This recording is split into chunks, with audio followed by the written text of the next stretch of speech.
Yvonne, this is not the full draft, but some of the language that's been released. And the takeaway is, as what critics of this have said, sort of the worst fears.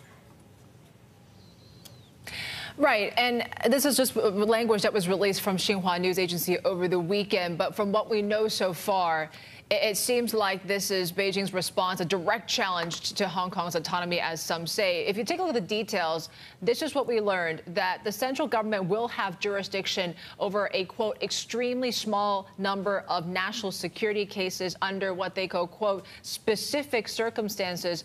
And China will establish a new bureau in Hong Kong to analyze the security situation, collect intelligence, and lawfully handle national security cases. And the third is that they will form a new committee in Hong Kong to protect national security, which will report directly to Beijing. And this detail has been interesting. The chief executive will oversee this committee as well as appoint judges to handle criminal cases brought under this law. But ultimately, this committee will report to the central government, and the Beijing will have the final say. That does, of course, the fact that the chief executive appointing judges raises some questions about the separation of powers.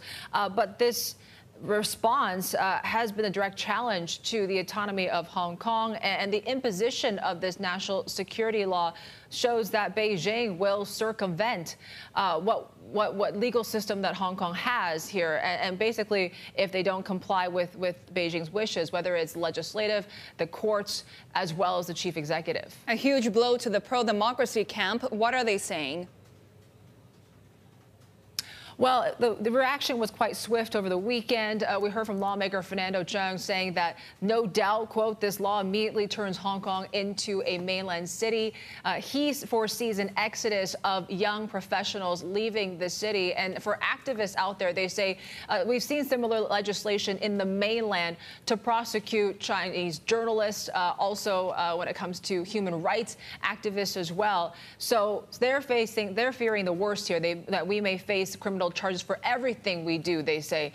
We heard from Joshua Wong, the pro-democracy activist, over the weekend as well. In a series of tweets, he did say that the law erodes the city's common law jurisdictions, as local courts are not allowed to interpret the law once disputes arise. He writes, quote, being one of the prime targets, I will probably be subject to secret trial, black jails, televised confessions, and tortures, he said in a string of tweets. Therefore, I call upon the world to stand with Hong Kong and urge China to withdraw this evil law. We haven't heard much from foreign nations just yet, and we didn't hear much action in the streets of Hong Kong as well. We didn't see some big gatherings, so perhaps a lot of questions about the path forward for the pro-democracy camp, which still remains unclear at this point. And Yvonne, like you said, this is just sort of part of what we know to date. So what are the details that still need to be ironed out here?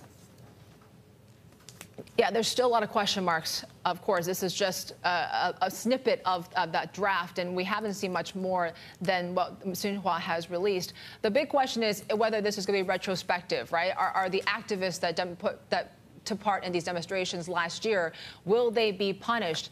And under this law, what are the maximum penalties for the 4 crimes that they highlighted here? Terrorism, secession, subversion, and collusion, which was added into that draft last week. And of course, which cases will Beijing have jurisdiction over? Of course, they said, they keep stressing it's an extreme amount, a small amount of cases, but still, there's still a lot of left unanswered questions there. And will the public be consulted? At this point, we're not sure if there is going to be any kind of public input at this point. But given just the urgency of the MPC to deliberate on this bill, perhaps there is a sense that they are going to be voting this legislation pretty soon. There is talk that they will be meeting the MPC Standing Committee later on next week for further deliberations. That is a rare move, and there is some speculation that they could pass this legislation before July 1st, which, of course, is the anniversary of the handover here in Hong Kong.